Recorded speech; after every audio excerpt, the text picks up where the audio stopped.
بسم الله الرحمن الرحيم وما أرسلناك إلا رحمة للعالمين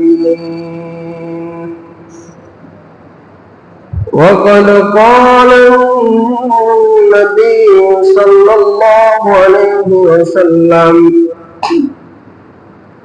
متى أبي هريرة رضي الله تعالى عنه قال متى وجبت لك النبوة قال وآدم بين الروح والجسد فكنت نبيا صدق الله مولانا العظيم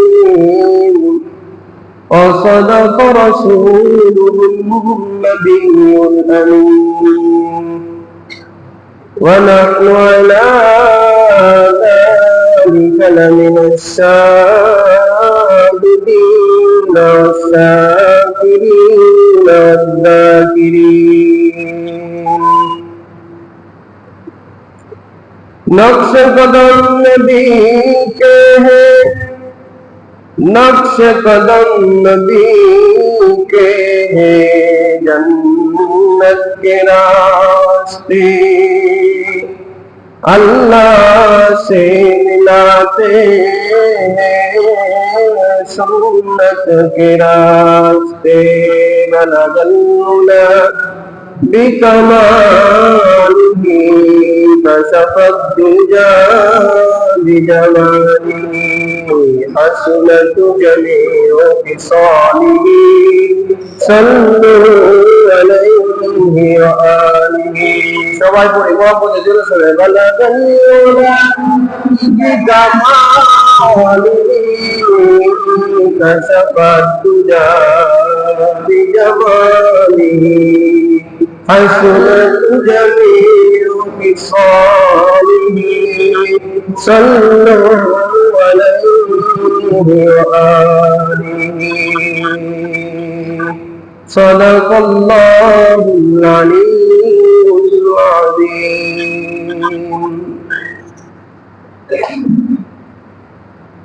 আলহামদুলিল্লাহ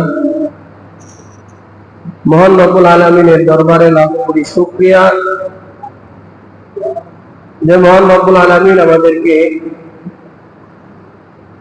পবিত্র রবিউল আউয়াল মাসের দ্বিতীয় জুমায় রব্বুল আলামিনের অসংখ্য অগণিত বান্দাদের থেকে যাচাই বাছাই করে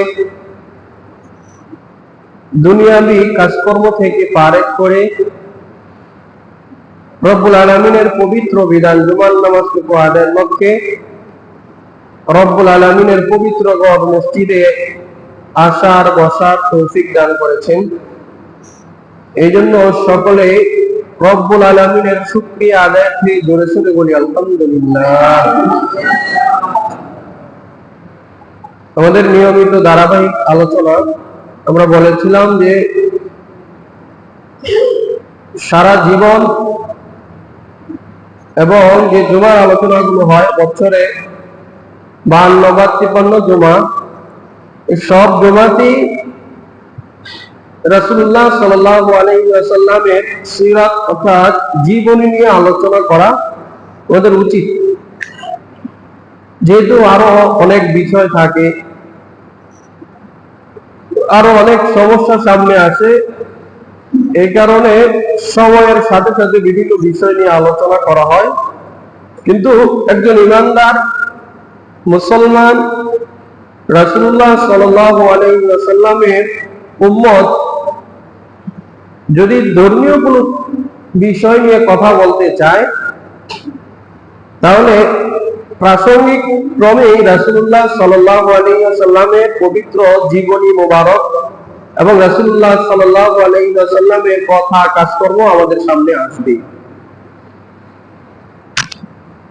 তারপরেও যেহেতু পবিত্র রবিউল আউয়াল মাসে রাসূলুল্লাহ সাল্লাল্লাহু আলাইহি ওয়াসাল্লামের শুভাগমন এবং প্রস্থান,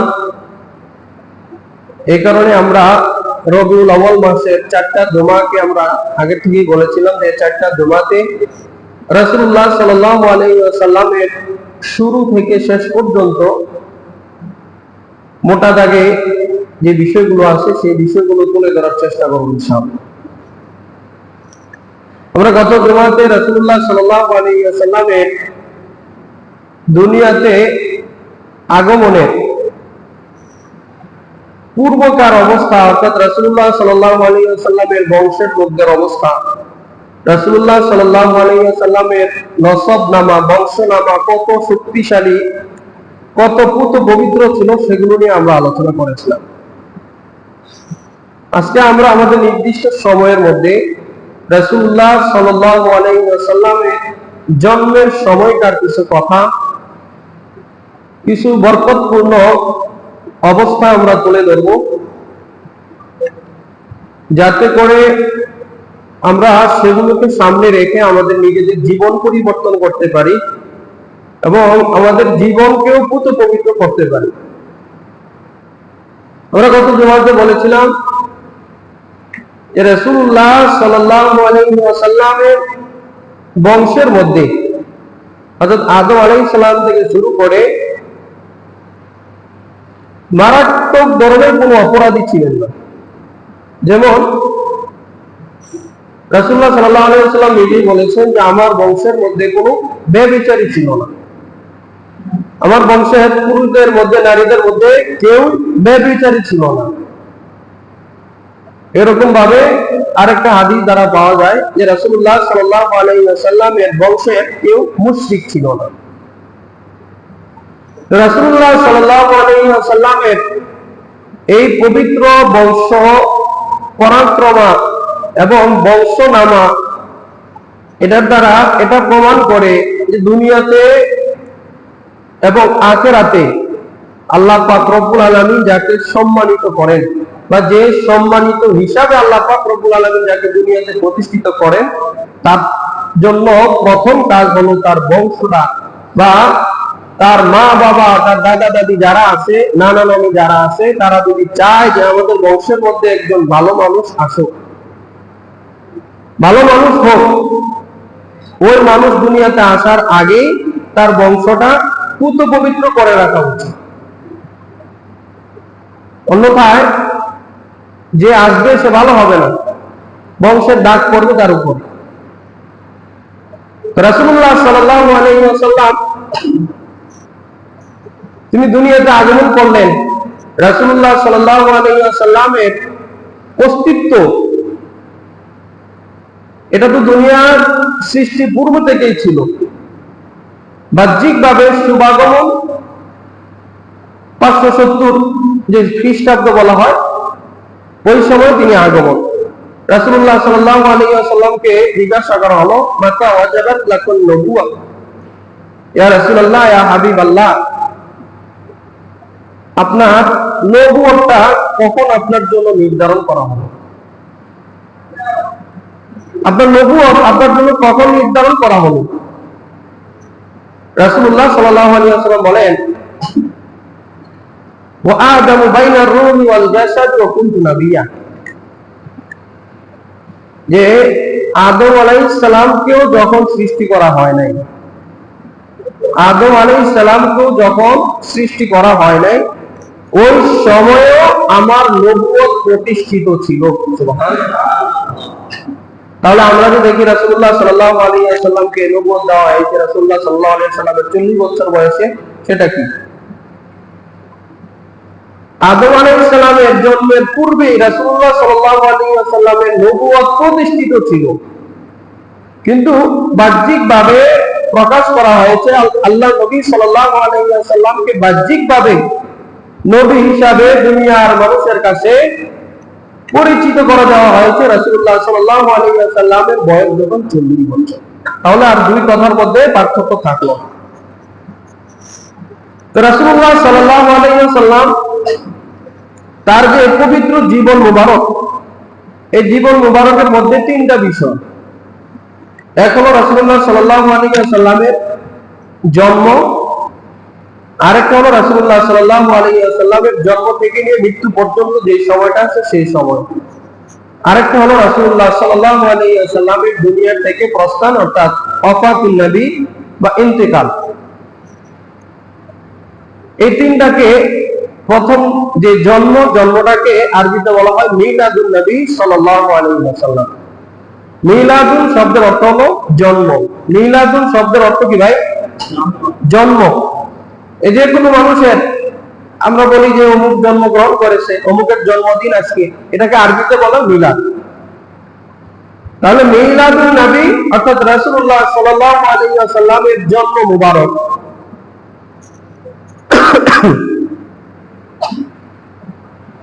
আর দ্বিতীয় হলো সিরাতুন নবী সাল্লাল্লাহু আলাইহি ওয়াসাল্লাম। জন্ম থেকে নিয়ে রাসূলুল্লাহ সাল্লাল্লাহু আলাইহি ওয়াসাল্লামের বাহ্যিকভাবে দুনিয়া থেকে যে প্রস্থান, বিদায় নেওয়া, ও বিদায় নেওয়ার আগ পর্যন্ত সময়টাকে বলা হয় সিরাতুন নবী। আর তিন নম্বর হলো রাসূলুল্লাহ সাল্লাল্লাহু আলাইহি ওয়াসাল্লামের বিদায় অর্থাৎ ওয়াফাতুন নবী। তাহলে আমরা কয়টা বিষয় পাইলাম? তিনটা বিষয়। মিলাদুন নবী, সিরাতুন নবী, ওয়াফাতুন নবী। কয়টা বিষয় ভাই? তিনটা বিষয়। মিলাদুন নবী, সিরাতুন নবী, ওয়াফাতুন নবী।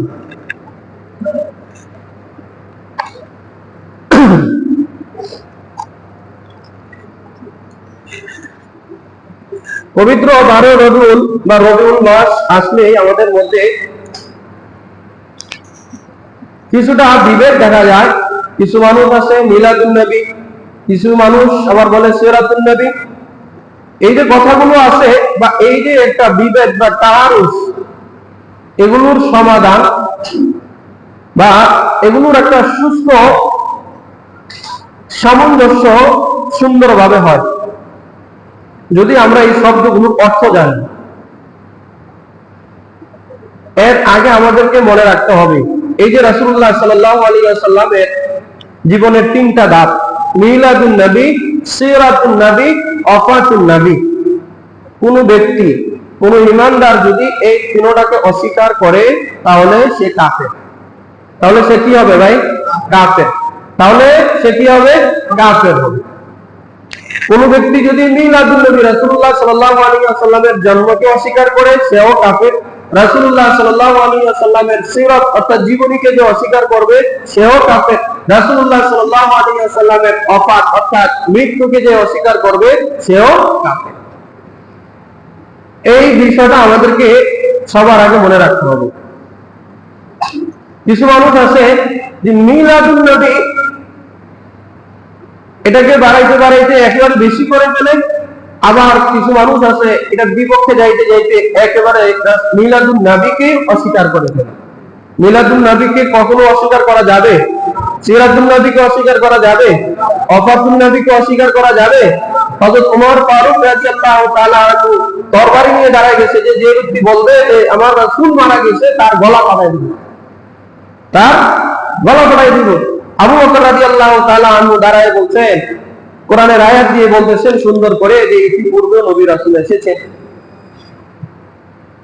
আমাদের নবী মুহাম্মদ সাল্লাল্লাহু আলাইহি ওয়াসাল্লামও এসেছেন, তিনিও যাবেন কিন্তু তার আদর্শ থেকে যাবে।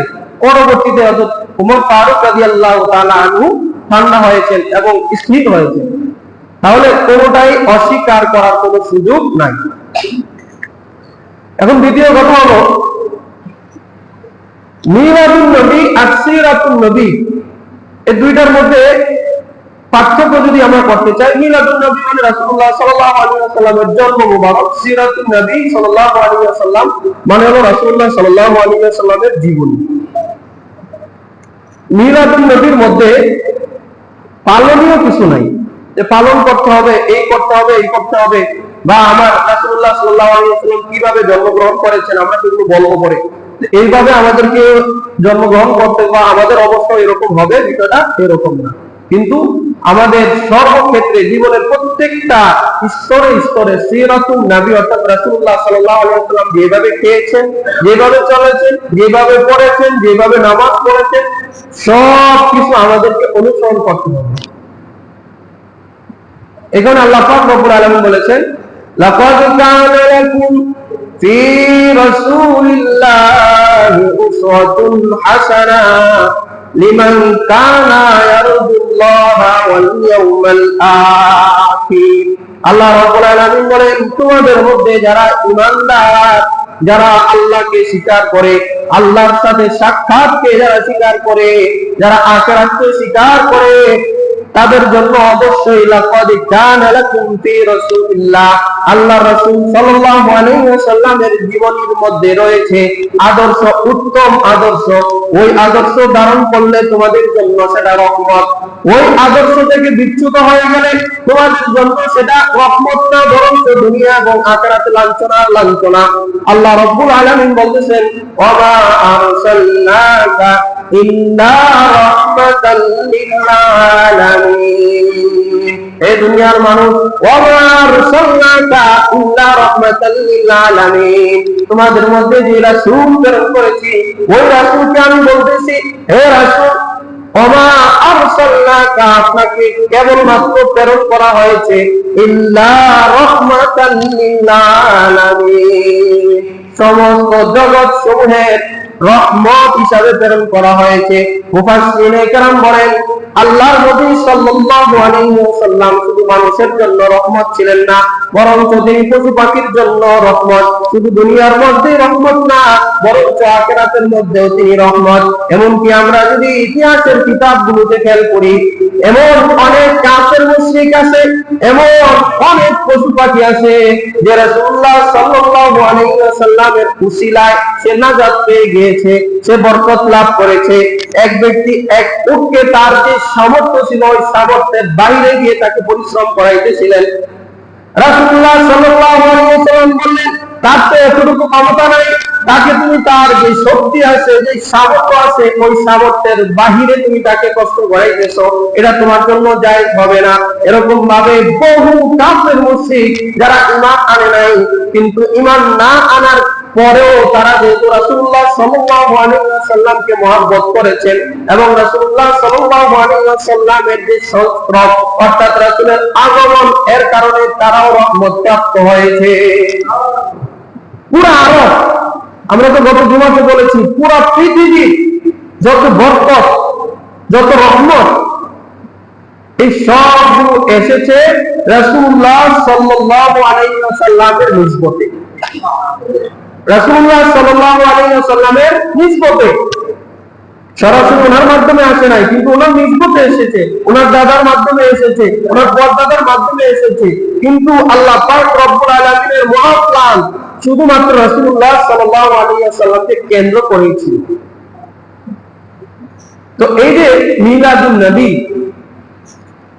মিলাদুন নবী রাসূলুল্লাহ সাল্লাল্লাহু আলাইহি ওয়াসাল্লামের আগমন, আগমন অর্থাৎ জন্ম, এই জন্মের কারণে আমরা কি খুশি নাকি বেরাস? খুশি কিনা ভাই? সবাই খুশি তো নাকি? কোন ব্যক্তি যদি খুশি না হয় তাহলে তার কি ঈমান থাকবে? এই যে আমরা এটাকে বললাম যে তিনটা ধাপ, মিলাদুন নবী, সিরাতুন নবী, ওফাতুন নবী, এই তিনটা থেকে কোনো একটাকে যদি কোনো ব্যক্তি অস্বীকার করে, অস্বীকার করলে সে কাফের হয়ে যাবে, সরাসরি সে কাফের হয়ে যাবে। ঠিক তেমনি ভাবে রাসূলুল্লাহ সাল্লাল্লাহু আলাইহি ওয়াসাল্লামের এই দুনিয়া জগতে শুভাগমনে কোন মুমিন যার মধ্যে ঈমান আছে সে কখনো নারাজ হতে পারে না, অবশ্যই অবশ্যই সে সন্তুষ্ট এবং খুশি হবে, এবং এটাই একজন মুমিনের আলামত। তাহলে অবশ্যই আমরাও খুশি, খুশি কিনা ভাই? এখন এতটুকু পর্যন্ত সকলেরই ঠিক আছে। যারা ঈমানদার বা যারা ঈমানদার হিসাবে নিজেদেরকে দাবি করে, এতটুকু পর্যন্ত বহু অংশেই ঠিক আছে। তারপরে হয়ে যায় যে এই খুশিটা প্রকাশ করা, এই খুশিটা প্রকাশ করার ক্ষেত্রে কেউ সীমা লঙ্ঘন করতেছে, কেউ একেবারেই ছেড়ে দিচ্ছে। এই বিষয়গুলো যখন আমাদের সামনে আসবে যে রাসূলুল্লাহ সাল্লাল্লাহু আলাইহি ওয়াসাল্লামের এত বরকত, এত পবিত্রতা, পুরো জগৎ যার মাধ্যমে আলোকিত হয়ে গেছে, পুরো জগৎ যার মাধ্যমে বরকত লাভ করছে, আর আমি আর আপনি বা আমাদের মতো যে না ঠান্ডা না ফরমান রাসূলুল্লাহ সাল্লাল্লাহু আলাইহি ওয়াসাল্লামের এই বিষয়গুলো নিয়ে তর্ক বিতর্ক করে যদি আমরা বরকত থেকে মাহরুম হই, তাহলে আমাদের চেয়ে হতভাগ্য আর কেউ থাকতে পারে। এই কারণে আমাদের দোনো পক্ষের বা সকলেরই একটু সংযত হওয়া এবং বেশি বেশি করে রাসূলুল্লাহ সাল্লাল্লাহু আলাইহি ওয়াসাল্লামের যে সিরাত জীবনী আছে, ওনার যে ইতিহাসগুলো আছে সেগুলো পড়া, তারপরে যার প্রত্যেকটা মানুষের আকলে সালিম সুস্থ বিবেক আছে, ওই বিবেক অনুযায়ী চিন্তা করা যে এটা কি আমার করা উচিত। রাসূল সাল্লাল্লাহু আলাইহি ওয়াসাল্লামের পবিত্র জন্ম মুবারকের কারণে আমার কি এভাবে আনন্দ করা উচিত, আমার কি নাচানাচি করা উচিত, বা আমার এটা করা উচিত। আমার কোন ব্যক্তি যখন একেবারে অস্বীকার করে দিতেছে যে মিলাদুন নবী এটা আবার কি, তখন সেও যদি একটু চিন্তা করে যে রাসূলুল্লাহ সাল্লাল্লাহু আলাইহি ওয়াসাল্লামের আগমনে পুরো জগৎ যখন একত্রে বলে ফেলেছিল যে তলাল বাদরু আলাইনা, আমাদের উপরে পূর্ণিমার চাঁদ উদিত হয়েছে, আর আমি খুশি হব না, তাহলে আর এই সমস্যাগুলো থাকবে না। রাসূলুল্লাহ সাল্লাল্লাহু আলাইহি ওয়াসাল্লাম তিনি যখন দুনিয়াতে আসবেন, তার এই শুভাগমন, তার আগমনের সময় দুনিয়ার মধ্যে বহু অলৌকিক এবং বরকতময় ঘটনা সংঘটিত হয়েছে। আমরা আবু লাহাবের নাম শুনেছি। আবু লাহাব কি জান্নাতি না জাহান্নামী? বলেন দেখি, জাহান্নামী কিনা? আল্লাহ পাক রব্বুল আলামিন একটা সূরা নাযিল করছে না, সূরা লাহাব, তাব্বাত ইয়াদা আবি লাহাব সায়াসলা নারান ফি যাতা লাহাব, সে জাহান্নামে আগুনে পুড়বে। আল্লাহ পাক রব্বুল আলামিন তার জন্য বদদোয়া করেছে, সে রাসূলুল্লাহ সাল্লাল্লাহু আলাইহি ওয়াসাল্লামের নামে বদদোয়া করেছিল বিদায়, তাহলে সে জাহান্নামী একেবারে চূড়ান্ত ভাবে এটা প্রমাণিত, এখানে কোনো সন্দেহ নেই। কিন্তু ওই আবু লাহাব রাসূলুল্লাহ সাল্লাল্লাহু আলাইহি ওয়াসাল্লামের উপরে একটু দয়া, একটু ভালোবাসা দেখানোর কারণে সেও ওই জাহান্নামে যাওয়ার পরও কিছুটা শান্তি পাবে। বুখারী শরীফের হাদিসে এসেছে যে আল্লাহর নবী সাল্লাল্লাহু আলাইহি ওয়াসাল্লাম যখন দুনিয়াতে আগমন করলেন, ওই সময়টা সকলেরই মোটামুটি জানা ছিল যে কে আগমন করতেছে, কি হতে যাচ্ছে। বিশেষ করে কুরাইশ বংশের যারা ছিল সবার একটা ধারণা ছিল যে বিশেষ কিছু হতে যাচ্ছে, সামনে আমাদের মাঝে এমন কিছু হতে যাচ্ছে বা এমন কেউ আসতে যাচ্ছে যে আমাদের থেকে আলাদা, যে আমাদেরকে পরিবর্তন করে দিবে, যে আমাদের নাম উজালা করে দিবে। কুরাইশ, হাশেমি বংশ, এই বংশ আমরা চিনতে যাবো কেন? কুরাইশ বংশের নাম আমরা নিতে যাবো কেন? আমরা নিতে যাই বা আমরা উচ্চারণ করি বা আমরা ভালোবাসি কুরাইশদেরকে, হাশেমিদেরকে, তার একমাত্র কারণ হলো রাসূলুল্লাহ সাল্লাল্লাহু আলাইহি ওয়াসাল্লামের কারণ। তো তারাও মোটামুটি তাদের একটা ধারণা ছিল। তাফসীরের সিরাতের কিতাবগুলোতে এসেছে রাসূলুল্লাহ সাল্লাল্লাহু আলাইহি ওয়াসাল্লাম যখন মায়ের পেট থেকে বের হলেন, ওই সময়ে আবু লাহাবের একটা দাসী ছিল, সুয়াইবা নামী দাসী। ওই সুয়াইবা দৌড়ে গিয়ে আবু লাহাবের কাছে সংবাদ দিল যে তোমার ভাতিজা হয়েছে, তোমার ভাতিজা হয়েছে। আবু লাহাবের কথা এসেছে, আবু লাহাব এত খুশি হয়েছিল, এত খুশি হয়েছিল যে আবু লাহাব এই সুসংবাদ দেওয়ার কারণে ওই সুয়াইবা নামী দাসী যে ছিল, ওই দাসীকে আজাদ করে দিল এবং তাকে সম্মানিত করলো। এমনকি তাফসীরের কিতাবগুলোতে এসেছে, সিরাতের কিতাবগুলোতে এসেছে যে আবু লাহাবের সাথে যত সোনা দানা বা যত অর্থ করেছিল সবগুলো সুয়াইবাকে দিয়ে দিয়েছিল, কারণ তার ভাতিজা হয়েছে এই সুসংবাদ সে নিয়ে এসেছে। পরবর্তীতে সুয়াইবা নামী যে দাসী, তিনি রাসূলুল্লাহ সাল্লাল্লাহু আলাইহি ওয়াসাল্লামকে দুগ্ধ পান করিয়েছেন। এই যে দুগ্ধ পান করাইলেন, আবু লাহাব রাসূলুল্লাহ সাল্লাল্লাহু আলাইহি ওয়াসাল্লামের প্রতি ভালোবাসা দেখাইলেন। এই যে সামান্য একটু কাজ করলেন, পরবর্তীতে আবু লাহাব ইসলাম বিদ্বেষী হয়ে গেল, রাসূলুল্লাহ সাল্লাল্লাহু আলাইহি ওয়াসাল্লামের নাফরমানি করলো এবং রাসূলুল্লাহ সাল্লাল্লাহু আলাইহি ওয়াসাল্লামকে নানা নির্যাতন দিল।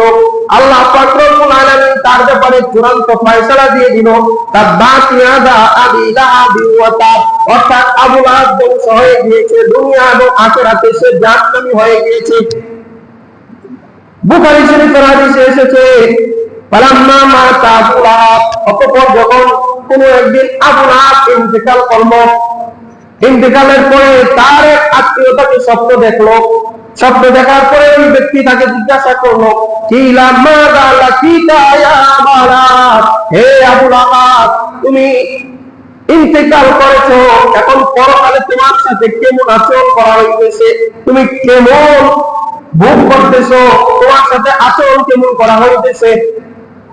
আবু লাহাব বলে, আমাকে প্রত্যেকদিন আগুনের মধ্যে পোড়ানো হয়, আমার যন্ত্রণা আর যন্ত্রণা, আমার কষ্ট আর কষ্ট, কিন্তু শুধুমাত্র আমার জন্য একটু আরামের ব্যবস্থা করা হয়েছে। আমি যেহেতু আমার বাতিজা রাসূলুল্লাহ সাল্লাল্লাহু আলাইহি ওয়াসাল্লামের শুভ সংবাদের মাধ্যমে আমার দাসী সুহাইবাকে আযাদ করে দিয়েছিলাম, আর আমার দাসী আযাদ হওয়ার পরে রাসূলুল্লাহ সাল্লাল্লাহু আলাইহি ওয়াসাল্লামকে দুধ পান করিয়েছিল। এই কারণে আমি জাহান্নামী, আমাকে নানা নির্যাতন করা হয়, আমাকে যা কর্মের জুলুম করা হয়, আমাকে যা কর্মের জাহান্নামের আগুনের মধ্যে পোড়ানো হয়, কিন্তু তারপরেও আল্লাহ পাক রব্বুল আলামিন আমার জন্য একটা রহমতের ব্যবস্থা করেছেন, যে আমি কোন সময় তৃষ্ণার্ত হই না, বরং আমি যখনই তৃষ্ণার্ত হই আমার জন্য ঠান্ডা পানির ব্যবস্থা করা হয়। কার জন্য ভাই? রাসূলুল্লাহ সাল্লাল্লাহু আলাইহি ওয়াসাল্লামের প্রতি সামান্য ভালোবাসা দেখানোর জন্য। তাহলে একজন কাফের, একজন মুশরিক, যার ব্যাপারে চূড়ান্ত ফায়সালা এসেছে সে জাহান্নামী, পুরো উম্মত মুহাম্মাদী একমত আবু লাহাব জাহান্নামী। এত কঠিন শাস্তির অধিকারী আবু লাহাব রাসূলুল্লাহ সাল্লাল্লাহু আলাইহি ওয়াসাল্লামের সংস্রবে, তার আগমনে, তার সাথে একটু লাগার কারণে, তার সাথে একটু যাওয়ার কারণে, তাকে একটু মহব্বতের কারণে ওই জাহান্নামের চূড়ান্ত শাস্তির যে সময়, ওই সময়ও সে তৃষ্ণার্ত হয় না, তাকে ঠান্ডা পানির ব্যবস্থা করা হয়। এরকম ভাবে আমরা যদি আবু তালেব রাসূলুল্লাহ সাল্লাল্লাহু আলাইহি ওয়াসাল্লামের যে চাচা, তার ব্যাপারে আমরা সকলে প্রসিদ্ধ হাদিসে জানি যে সেও জাহান্নামী, কিন্তু জাহান্নামীদের মধ্যে সবচেয়ে কম শাস্তি যাকে প্রদান করা হবে সে হচ্ছে আবু লাহাব, সে হচ্ছে আবু তালেব। হাদিসের কিতাবগুলোতে এসেছে যে সবচেয়ে কম শাস্তি, কিছু কিছু রাওয়ায়াতে এসেছে যে তাকে আগুনের জোতা পরানো হবে। তার ঈমান নাই। আরেকজন হলো চূড়ান্ত পর্যায়ে রাসূলুল্লাহ সাল্লাল্লাহু আলাইহি ওয়াসাল্লামের সাথে বেয়াদবি করেছিল, চূড়ান্ত পর্যায়ের কাফের এবং চূড়ান্ত ভাবে নিশ্চিত যে সে জাহান্নামী, তারপরেও রাসূলুল্লাহ সাল্লাল্লাহু আলাইহি ওয়াসাল্লামের বরকতে তারা লাভবান হয়েছে। আর আমরা রাসূলুল্লাহ সাল্লাল্লাহু আলাইহি ওয়াসাল্লামের উম্মত হিসেবে দাবি করি, রাসূলকে ভালোবাসি সেটা আমরা বলি এবং বিশ্বাসও করি, রাসূলের আনুগত্য করি, আমাদের জীবনের সর্বক্ষেত্রে আমরা চেষ্টা করি যেন রাসূলুল্লাহ সাল্লাল্লাহু আলাইহি ওয়াসাল্লামের পদাঙ্ক অনুসরণ করি। তারপরেও যদি আমরা দুনিয়া এবং আখিরাতে নাজাত না পাই, তাহলে এটা তো আমাদের দুর্ভাগ্য।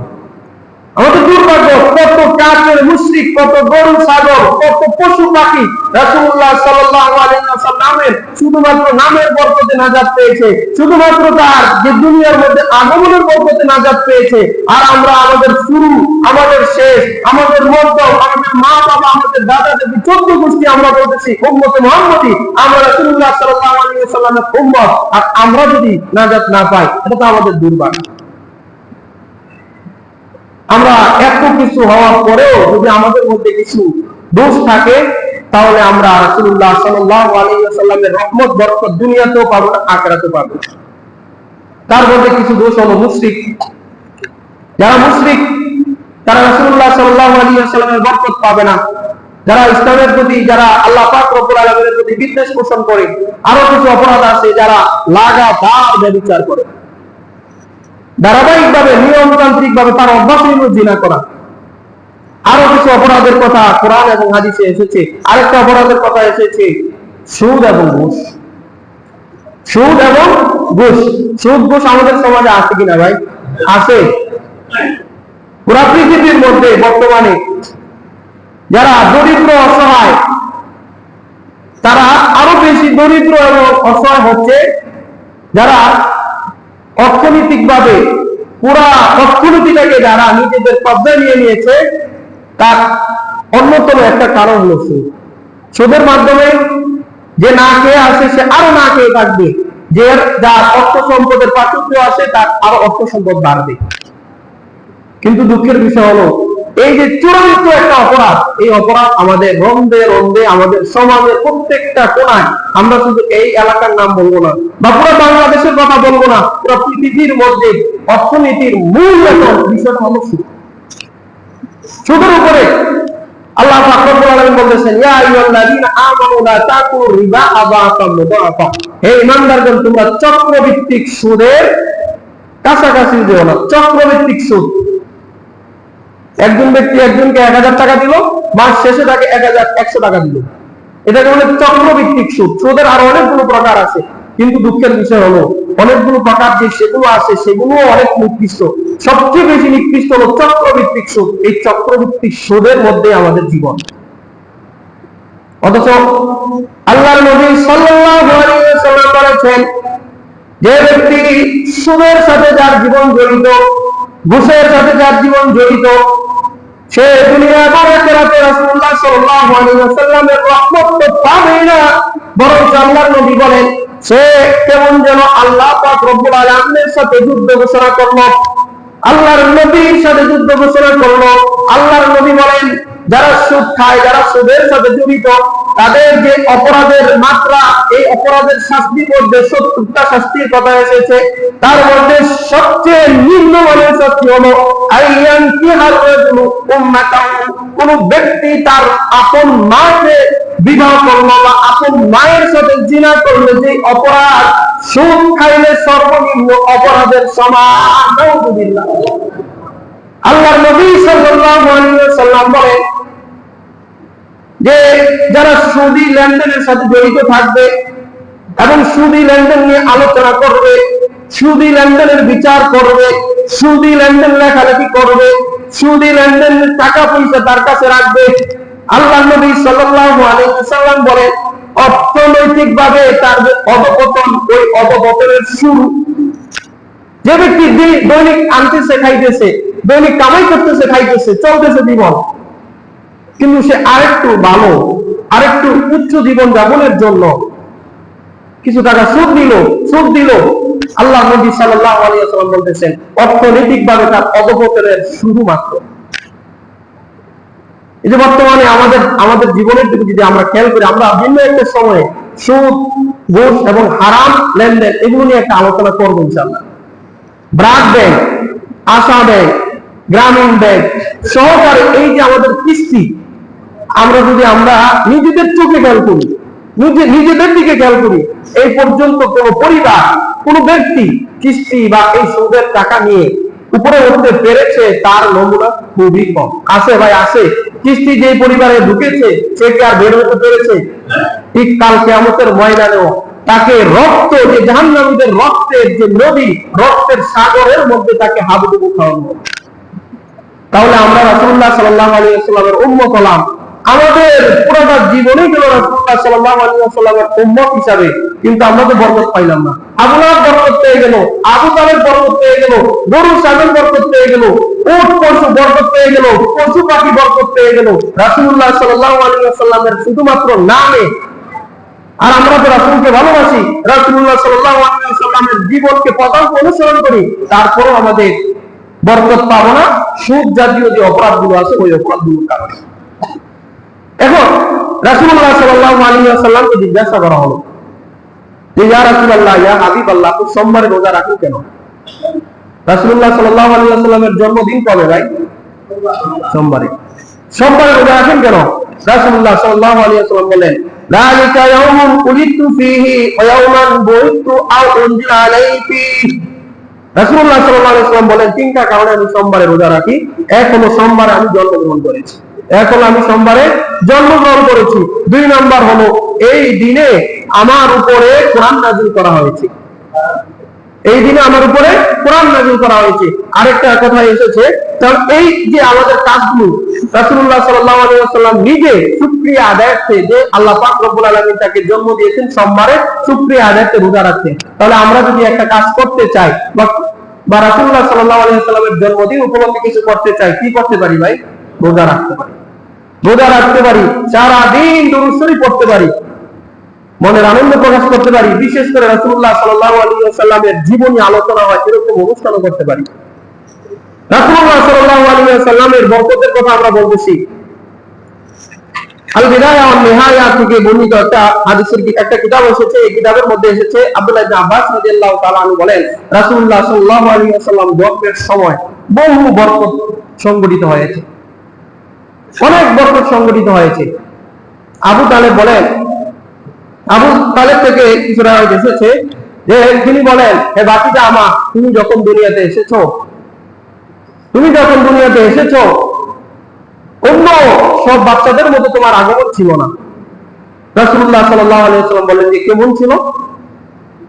রাসূলুল্লাহ সাল্লাল্লাহু আলাইহি ওয়াসাল্লামকে বলা হলো যে অন্য বাচ্চারা যখন দুনিয়াতে মায়ের পেট থেকে বের হয় তার শরীরের মধ্যে দুর্গন্ধ থাকে, রক্ত থাকে, বিভিন্ন নাপাক রক্ত থাকে, কিন্তু তুমি যখন বের হয়েছো তোমার শরীরের মধ্যে কোনো দুর্গন্ধ ছিল না, কোনো নাপাক রক্ত ছিল না, তোমার শরীরের মধ্যে কেমন যেন সুগন্ধি কান্নাল মিসকা ইয়াকুর, যেমন সুগন্ধি তোমার শরীর থেকে ছড়িয়ে পড়তেছে। আব্দুল্লাহ ইবনে আব্বাস রাদিয়াল্লাহু তাআলা আনহু বলেন, রাসূলুল্লাহ সাল্লাল্লাহু আলাইহি ওয়াসাল্লাম যখন মায়ের পেট থেকে বের হলেন, তার মা এমন অবস্থায় ছিলেন যে অন্য মায়েরা তো মায়ের পেটে যখন সন্তান আসে ওই সময় থেকে কষ্ট ভোগ করতে থাকে। আব্দুল্লাহ ইবনে আব্বাস রাদিয়াল্লাহু তাআলা আনহু বলেন, রাসূলুল্লাহ সাল্লাল্লাহু আলাইহি ওয়াসাল্লাম তার মায়ের পেটে আসা থেকে শুরু করে মায়ের পেট থেকে বের হওয়া পর্যন্ত তার মা সামান্য পরিমাণ কষ্ট ভোগ করে নাই, বরঞ্চ আল্লাহ পাক রব্বুল আলামিন রাসূলুল্লাহ সাল্লাল্লাহু আলাইহি ওয়াসাল্লামের বরকতে তার মায়ের মধ্যে এত একটা আত্মতৃপ্তি, একটা স্বাদ দিয়েছেন যে আমিনা পরবর্তীতে বলেছেন যে আমি এরকম আনন্দ আর কোনো সময় ভোগ করতে পারি না। মায়ের পেটে যখন সন্তান আসে তখন মায়েরা স্বাভাবিকভাবে কষ্ট পায়, এই সময়টাকে তারা বুঝতে পারে না। পরবর্তীতেও বলে যে তোর এরকম পেটে নিয়ে আমি কত কষ্ট সহ্য করছি। আর আমি না, রাসূলুল্লাহ সাল্লাল্লাহু আলাইহি ওয়াসাল্লামের মা বলতেছেন যে আমি যে এই সময়টা এত উপভোগ করেছি, এত আনন্দ উপভোগ করেছি যে আর কোন সময় আমি এত আনন্দ পাই না। আবু তালেব রাসূলুল্লাহ সাল্লাল্লাহু আলাইহি ওয়াসাল্লামের জন্মের সময়কার কিছু ঘটনা উল্লেখ করেন। রাসূলুল্লাহ সাল্লাল্লাহু আলাইহি ওয়াসাল্লামকে যখন তার ঘরের মধ্যে রাখা হলো, সূর্য যখন ডুববে প্রায় ওই সময়ে একটা আওয়াজ এসেছে, একটা অদৃশ্য আওয়াজ এসেছে। ওই আওয়াজের মধ্যে বলা হচ্ছে, তোমরা এই শিশুকে হেদায়েত করে ফেলো, অদৃশ্য করে ফেলো। গায়বু হাযা তিফলা, এই শিশুকে অদৃশ্য করে ফেলো। ওয়াতুফু মাশারিকাল আরদি ওয়া মাগারিবাহা, এই শিশুকে পুরো দুনিয়া অর্থাৎ পূর্ব পশ্চিম তাকে ঘুরিয়ে নিয়ে আসো। হাত্তা ইয়ালামাল খালকা বিনাতিহি ওয়া সূরাতিহি ওয়া ইসমিহি, যাতে করে পুরো জগতের মানুষগুলো এই শিশুকে তার নামে চিনতে পারে, তার সিফাতে চিনতে পারে, তার যে গুণাগুণ আছে এই গুণাগুলোর মাধ্যমে চিনতে পারে। আমরা খেয়াল করলে দেখি রাসূলুল্লাহ সাল্লাল্লাহু আলাইহি ওয়াসাল্লামের নাম মুবারক বললে চিনবে না দুনিয়ার মধ্যে এমন মানুষ একটাও নাই। তার গুণাগুণ বর্ণনা করলে চিনবে না এমন মানুষ দুনিয়ার মধ্যে একটাও নাই। তার সিফাত বর্ণনা করলে চিনবে না দুনিয়ার মধ্যে এমন মানুষ একটাও পাওয়া যায়। ঠিক কিনা ভাই? রাসূলুল্লাহ সাল্লাল্লাহু আলাইহি ওয়াসাল্লামের গুণাগুণ যদি আমরা বর্ণনা করি তার চিনবে না এমন তো আছে। কাফের মুশরিক নাস্তিক যারা আছে তারা সহকারে চিনবে। পরবর্তীতে আওয়াজ এসেছে, ওই শিশুকে গায়েব করো, তাকে পুরো পৃথিবী ঘুরিয়ে নিয়ে আসো, তার যাতে করে জগতের মানুষ তার সিফাতে, তার নামে, তার প্রশংসায় চিনতে পারে। পরবর্তীতে বলা হলো তার মধ্যে সমস্ত মাখলুকাতের যে ভালো গুণগুলো আছে ওই গুণগুলো দিয়ে দাও। আত্মা রূহে, এমনকি সবগুলো ভালো গুণের গুণগুলি তার ভিতরে দিয়ে দাও। মিনাল ইনসি ওয়াল জিন্নি ওয়াল ওয়াহশি ওয়াত তায়রি ওয়াল মালাইকা, মানুষ, পশু পাখি, গরু ছাগল, ফেরেশতাদের সমস্ত ভালো গুণগুলো তার ভিতরে দিয়ে দাও। ওয়াহমিদু আলাইহি কুল্লা রূহিন, এমনকি বলা হলো যে 20 জন নবীর উত্তম গুণগুলো তার মধ্যে দিয়ে দাও। পরবর্তীতে বলা হলো যে নবী তো শুধুমাত্র 20 জন না, বরং আরো নবী আছে। আগমিদুহু ফি জামি আখলাকিন নবী, তার মধ্যে সমস্ত নবীদের উত্তম উত্তম বৈশিষ্ট্য এবং সিফাতগুলো দিয়ে দাও। রাসূলুল্লাহ সাল্লাল্লাহু আলাইহি ওয়াসাল্লামের এই যে জন্মের সময়কার অবস্থা, এই যে বরকত, এই যে বরকা প্রকাশ পেল, এগুলো কি অন্য অন্য মানুষের মতো নাকি একটু আলাদা? আলাদা কিনা ভাই? রাসূলুল্লাহ সাল্লাল্লাহু আলাইহি ওয়াসাল্লামের জন্ম মুবারকের পূর্বের অবস্থা, নসব, বংশগুলো আমরা আলোচনা করেছিলাম। তার বংশের মাধ্যমে কিভাবে বরকত হয়েছে এবার আমরা আলোচনা করলাম যে রাসূলুল্লাহ সাল্লাল্লাহু আলাইহি ওয়াসাল্লাম যখন দুনিয়াতে এসেছেন, এই আসার সময়কার যে কিছু ঘটনা, এই ঘটনাগুলো পুরোপুরি অন্য অন্য যে মানুষ আছে তাদের থেকে আলাদা। এই যে সব কিছু, এই সব কিছু, এত কিছু বা এত ঘটনা ঘটানোর মূল কারণ হলো যে আল্লাহ পাক রব্বুল আলামিন রাসূলুল্লাহ সাল্লাল্লাহু আলাইহি ওয়াসাল্লামকে দুনিয়াতে কেন পাঠাইলেন? পাঠাইলেন কেন? উদ্দেশ্য কি? আল্লাহ পাক রব্বুল আলামিন নিজেই বলেছেন, লিউখরিজান নাসা মিনাজ যুলুমাতি ইলান নূর। যে আল্লাহর নবী মুহাম্মদ সাল্লাল্লাহু আলাইহি ওয়াসাল্লামকে দুনিয়ার মধ্যে পাঠানোর মূল উদ্দেশ্য হলো লিউখরিজান নাসা মিনাজ যুলুমাতি ইলান নূর, যাতে করে রাসূলুল্লাহ সাল্লাল্লাহু আলাইহি ওয়াসাল্লাম মানুষকে অন্ধকার থেকে টেনে টেনে বের করে আলো অর্থাৎ জান্নাতের দিকে নিয়ে যেতে পারে। সুবহানাল্লাহ। তাহলে জান্নাতে কিভাবে যাব? আমরা কিভাবে যাব? ওই যে শুরুতে একটা কবিতা বলেছিলাম যে নকশে কদম নবী के है जन्नत के रास्ते, अल्लाह से मिलाते हैं सुन्नत के रास्ते। রাসূলুল্লাহ সাল্লাল্লাহু আলাইহি ওয়াসাল্লামের পদাঙ্ক অনুসরণ আমাদেরকে জান্নাতের রাস্তায় নিয়ে যাবে। আর রাসূলুল্লাহ সাল্লাল্লাহু আলাইহি ওয়াসাল্লামের প্রতি মহব্বত, ভালোবাসা, তার প্রতি আন্তরিকতা আমাদেরকে জান্নাত অর্থাৎ আল্লাহর সাথে মিলাই দিবে। সুবহানাল্লাহ। তাহলে কিভাবে করতে হবে? যে আমাদের জীবনের প্রত্যেকটা মুহূর্ত, আমরা যে নামাজ পড়ি, নামাজটা রাসূলুল্লাহ সাল্লাল্লাহু আলাইহি ওয়াসাল্লাম যে বলেছেন, সল্লু কামা রাআইতুমুনি, তোমরা নামাজ পড়ো যেমন ভাবে আমাকে নামাজ পড়তে দেখেছো। রাসূলুল্লাহ সাল্লাল্লাহু আলাইহি ওয়াসাল্লামের মতো করে নামাজ পড়তে হবে। রাসূলুল্লাহ সাল্লাল্লাহু আলাইহি ওয়াসাল্লাম কিভাবে পোশাক পরলে পছন্দ করে ওই পোশাক পরিধান করতে হবে। কিভাবে চুল কাটলে রাসূলুল্লাহ সাল্লাল্লাহু আলাইহি ওয়াসাল্লাম পছন্দ করেন ওইটা করতে হবে। কিভাবে মসজিদে আসলে, কিভাবে পরিবারের সাথে কথা বললে, কিভাবে মানুষের সাথে লেনদেন করলে রাসূলুল্লাহ সাল্লাল্লাহু আলাইহি ওয়াসাল্লাম পছন্দ করেন ওইভাবে চলতে হবে। তাহলেই রাসূলুল্লাহ সাল্লাল্লাহু আলাইহি ওয়াসাল্লামের মাধ্যমে জান্নাত আমরা লাভ করতে পারবো। লিউখরিজান নাসা মিনাজ যুলুমাতি ইলান নূর, তিনি যে জাহান্নাম অর্থাৎ অন্ধকার থেকে টেনে টেনে আলো অর্থাৎ জান্নাতের দিকে নিয়ে যাবেন, এই কাজগুলো করলে।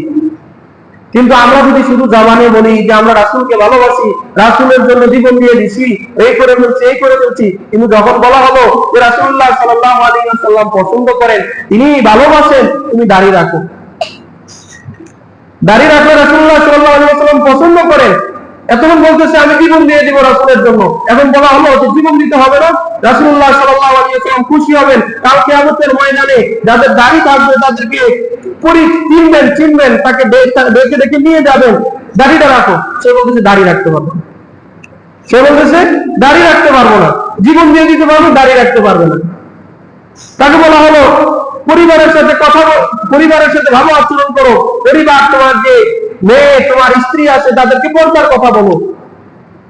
সে বলতেছে জীবন দিয়ে দিব, রাসূল সাল্লাল্লাহু আলাইহি ওয়াসাল্লামের জন্য আমাদের জীবন উৎসর্গ হোক, কিন্তু তার মেয়েকে, তার স্ত্রীকে পর্দার সাথে চলতে দিতে পারে না।